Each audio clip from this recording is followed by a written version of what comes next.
নমস্কার, আমি Sanchita. Cooking with সঞ্চিতাতে আপনাদের স্বাগত জানাই।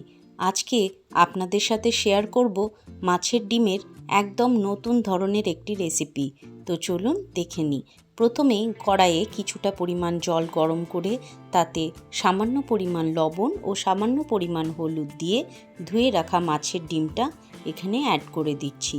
2 থেকে 3 মিনিট মাছের ডিমটা একটু ভাপিয়ে নিয়ে তারপর একটা ছাঁকনির সাহায্যে জলটা ঝরিয়ে নেব।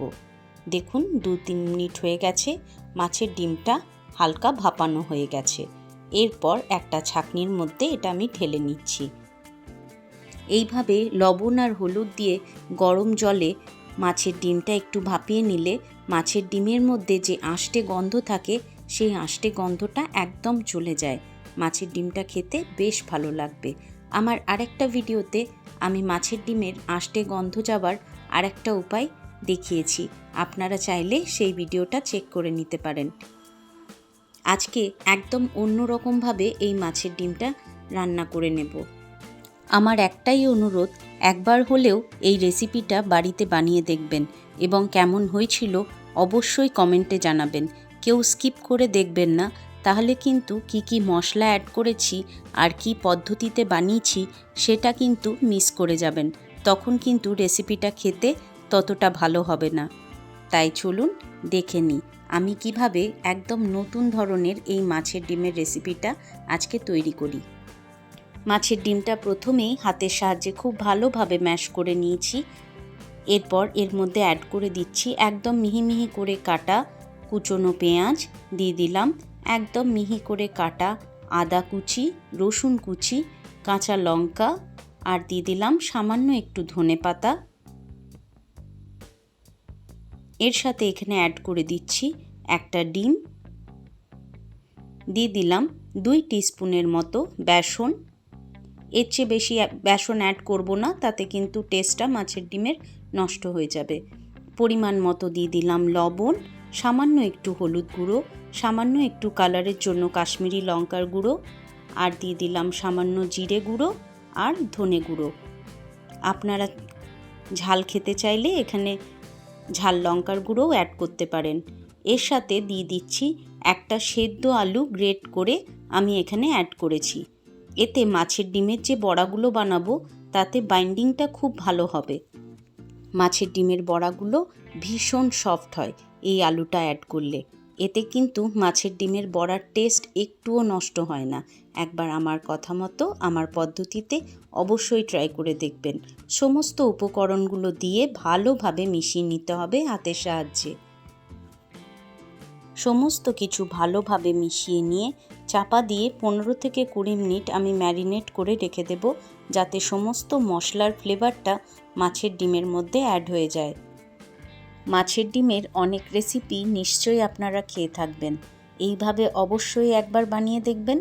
এটা কিন্তু খুব অল্প মাছের ডিম থাকলেও আপনারা গোটা পরিবারের জন্য বানিয়ে ফেলতে পারবেন। দেখুন আমি সুন্দর করে মেখে নিয়েছি পুরো মাছের ডিমটা। এইটাতে আমি বড়া খুব সহজেই ভেজে নিতে পারবো। চাপা দিয়ে রেখে দিলাম। এরপর 15 থেকে 20 মিনিট পর চলে আসছি পরের স্টেপে। একটা ফ্রাইং প্যানের মধ্যে আমি 2 টেবিল চামচ পরিমাণ সর্ষের তেল নিয়ে নিলাম। মাছের ডিমের যে কোনো রেসিপি সর্ষের তেলে খেতেই বেশি ভালো লাগে, তাই আমি সর্ষের তেলেই আজ রান্নাটা করে নিচ্ছি। এরপর ফ্রাইং প্যানের মধ্যে আমি একটা বড়া মাঝারি সাইজে শেপ করে দিয়ে দিচ্ছি। আমি চেষ্টা করব রান্নাটা যতটা সম্ভব কম তেলে করার। আপনারা চাইলে কিন্তু এই বড়াগুলো ডিপ ফ্রাইও করতে পারেন। আমি ফ্রাইং প্যানের মধ্যে অল্প তেলে বড়াগুলো মিডিয়াম হিটে লাল লাল করে ভেজে নেব। দুপাশটাই লাল লাল করে ভেজে নিয়ে তারপর একটা প্লেটের মধ্যে তুলে রেখে দেব। এই বড়াগুলো প্লেন ডাল ভাতের সাথেও কিন্তু ভাজা খেতে বেশ ভালো লাগে।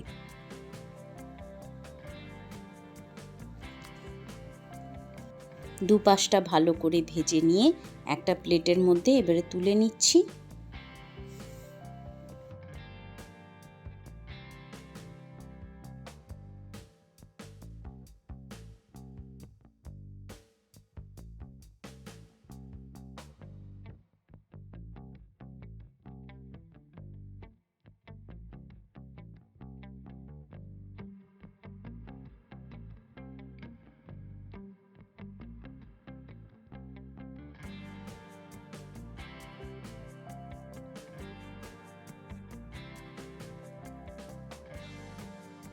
যেটুকু অবশিষ্ট তেল আছে এই তেলের মধ্যেই বাকি বড়াগুলোও সুন্দরভাবে ভাজা হয়ে যাবে।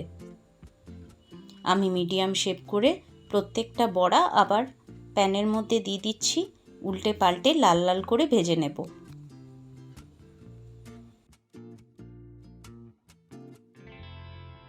আজকে আমি একদম অন্যরকমভাবে মাছের ডিমের বড়ার একটা গ্রেভি আপনাদের সাথে শেয়ার করব।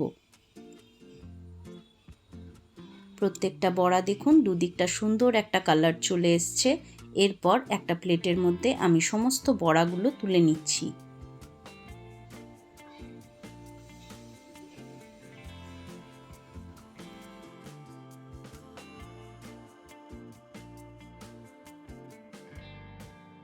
মাছের ডিমের বড়াগুলো এই রকম কালার আসা পর্যন্ত ভেজে নিতে হবে।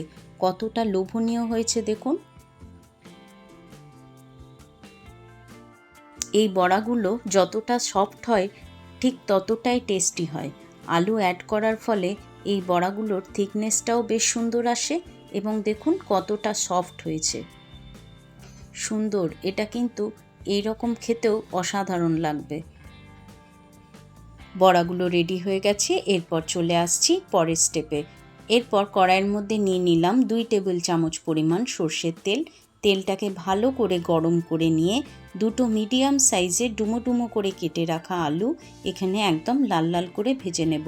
আলুটা ততক্ষণ পর্যন্ত ভাজবো যতক্ষণ না আলুটা 50 to 60% সেদ্ধ হয়ে যাচ্ছে। আলুটার মধ্যে দিয়ে দিলাম সামান্য পরিমাণ লবণ আর সামান্য পরিমাণ হলুদ। আলু ভাজার সময় লবণ এবং হলুদ দিয়ে দিলে আলুটার মধ্যে লবণটা ঢোকে আর হলুদটা অ্যাড করলে আলুর সুন্দর একটা কালার আসে। তাই লবণ এবং হলুদ দিয়ে চাপা দিয়ে মিডিয়াম হিটে আলুটা আমি একদম লাল লাল করে ভেজে নেব। এতে এই আলুগুলো রেসিপিতে বেশ ভালো লাগবে খেতে। আলুগুলো একটা ছান্তার সাহায্যে পুরো তেলটা ঝরিয়ে নিয়ে আমি তুলে নিচ্ছি। এরপর একটা প্লেটের মধ্যে আলুগুলো রেখে দেব আলাদাভাবে। আলুগুলো দেখুন কত সুন্দরভাবে ভাজা হয়েছে। এই রকম লাল লাল করে আলুগুলো ভেজে নিতে হবে, তাতে এর টেস্টটা কিন্তু অনেকটাই বেড়ে যাবে। এরপর বাকি যে তেলটুকু ছিল তাতে দিয়ে দিলাম ফোড়নে কালো জিরে আর শুকনো লঙ্কা। ভালোভাবে মিশিয়ে নিয়ে এর থেকে সুন্দর একটা ফ্লেভার বেরিয়ে এলে 3টে মিডিয়াম সাইজের পেঁয়াজ আমি এখানে একদম স্লাইস করে পাতলা পাতলা করে কেটে নিয়ে অ্যাড করেছি। পেঁয়াজটা একদম লাল লাল করে ভেজে নিতে হবে। যতক্ষণে পেঁয়াজটা ভাজা হচ্ছে ততক্ষণে চলুন আমরা একটা মশলা আগে তৈরি করে নিই এই রেসিপির জন্য। একটা মিক্সিং জারে প্রথমেই নিয়ে নিলাম 1.5 চামচ পরিমাণ পোস্ত, নিয়ে নিচ্ছি 1 চামচ চারমগজ। প্রথমে এটাকে শুকনো গ্রাইন্ড করে নেব। শুকনো গ্রাইন্ড করা হয়ে গেলে এর মধ্যে অ্যাড করে দিচ্ছি 2টো কাঁচা লঙ্কা ঝালের জন্য, আর দিয়ে দিচ্ছি 1 টেবিল চামচ পরিমাণ দই। সামান্য একটু জল দিয়ে এরপর একটা মিহি পেস্ট আমি তৈরি করে নেব। দেখুন একটা সুন্দর মিহি পেস্ট তৈরি হয়ে গেছে। এদিকে পেঁয়াজটাও সুন্দর করে ভাজা হয়ে গেছে। পেঁয়াজটা ভাজা হয়ে গেলে এর মধ্যে অ্যাড করে দিলাম 1 টেবিল চামচ পরিমাণ আদা রসুনের পেস্ট। আদা রসুনের পেস্টটা ততক্ষণ পর্যন্ত ভেজে নেব যতক্ষণ না ওর কাঁচা গন্ধটা চলে যাচ্ছে। আদা রসুনের কাঁচা গন্ধ চলে গেলে একটা বড় সাইজের টমেটো স্লাইস করে এখানে অ্যাড করে দিলাম। এরপর 3 থেকে 4 মিনিট মিডিয়াম হিটে চাপা দিয়ে রান্না করে নেব যতক্ষণ না টমেটোটা গলে যাচ্ছে। টমেটোটা গলে গেলে এখানে বেশি কিছু গুঁড়ো মশলা অ্যাড করে দিচ্ছি। হলুদ গুঁড়ো, কাশ্মীরি লঙ্কার গুঁড়ো, জিরে গুঁড়ো আর ধনে গুঁড়ো। এখানেই দিয়ে দেবো পরিমাণ মতো লবণ, আর টেস্টটাকে ব্যালেন্স করার জন্য সামান্য একটু চিনি আমি এখানে অ্যাড করেছি। সমস্ত মশলাগুলো দিয়ে ভালোভাবে আরও 1 থেকে 1.5 মিনিট কষিয়ে নেব।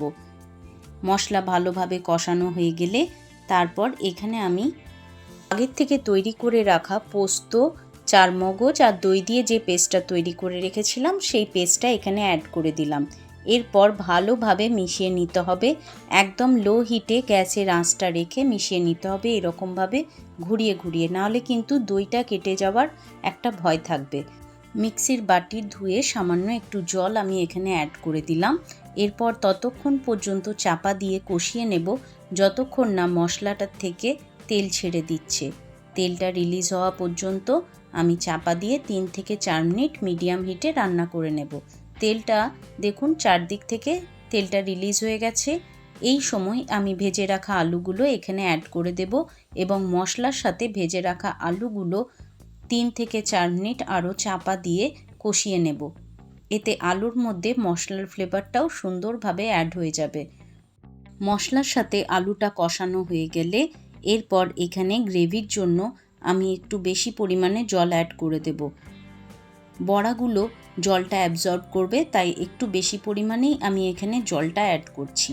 আপনারা যেটুকু পরিমাণ গ্রেভি রাখতে চাইবেন সেই পরিমাণে জলটা অ্যাড করবেন। আমি এখানে বড় কাপের 1.5 কাপ পরিমাণ জল অ্যাড করেছি। এরপর গ্রেভিটা ফোটা পর্যন্ত আমি এখানে অপেক্ষা করব। গ্রেভিটা ফুটে গেলে তারপর আমি এখানে ভেজে রাখা বড়াগুলো অ্যাড করে দেব। জলটা এরকমভাবে অ্যাড করতে হবে যাতে বড়াগুলো সুন্দরভাবে এই গ্রেভির মধ্যে ডুবে যায়, তাতে বড়াগুলো সমস্ত তেল ঝাল মশলা সুন্দরভাবে অ্যাবজর্ব করবে এবং বড়াগুলো ভীষণ সফট হয়ে যাবে। সমস্ত বড়া অ্যাড করে নিয়ে খুন্তির সাহায্যে সামান্য একটু মিশিয়ে নিয়ে চাপা দিয়ে রেখে দেব। ততক্ষণ রান্না করব যতক্ষণ না তেলটা সাইড থেকে রিলিজ হয়ে যাচ্ছে আর বড়াগুলোও নরম হয়ে যাচ্ছে। দেখুন সাইড থেকে তেলটা সুন্দরভাবে রিলিজ হয়ে গেছে। এরপর আমি অ্যাড করে দিলাম সামান্য একটু গরম মশলার গুঁড়ো, এতে ফ্লেভারটা খুব সুন্দর আসবে। গরম মশলাটা সামান্য মিশিয়ে নিয়ে এরপর ওপর থেকে দিয়ে দিচ্ছি চেরা কাঁচা লঙ্কা আর সামান্য একটু ধনেপাতা ওপর থেকে ছড়িয়ে দিচ্ছি। খুব বেশি এই সময় নাড়াচাড়া করবেন না, তাতে বড়াগুলো কিন্তু ভেঙে যাবার একটা ভয় থাকবে। আলতো হাতে ধনেপাতাটা মিশিয়ে নিয়ে গ্যাসের আঁচ অফ করে রেখে দেব 10 মিনিট স্ট্যান্ডিং টাইমে। তারপর গরম গরম পরিবেশন করব। দেখুন কতটা লোভনীয় হয়েছে। এটা দেখতে যতটা লোভনীয়, খেতেও কিন্তু ততটাই সুস্বাদু। আশা করি আজকের রেসিপিটা আপনাদের ভালো লাগলো। যদি ভালো লাগে প্লিজ আমার চ্যানেলটাকে লাইক করবেন, শেয়ার করবেন এবং সাবস্ক্রাইব করে আমার বন্ধু হয়ে আমার পাশে থাকবেন। আপনারা সবাই ভালো থাকবেন, সুস্থ থাকবেন এবং আনন্দে থাকবেন। দেখা হবে নিত্য নতুন রেসিপি নিয়ে পরের ভিডিওতে। আজকের মতো তাহলে এখানেই বিদায় নিলাম। টাটা।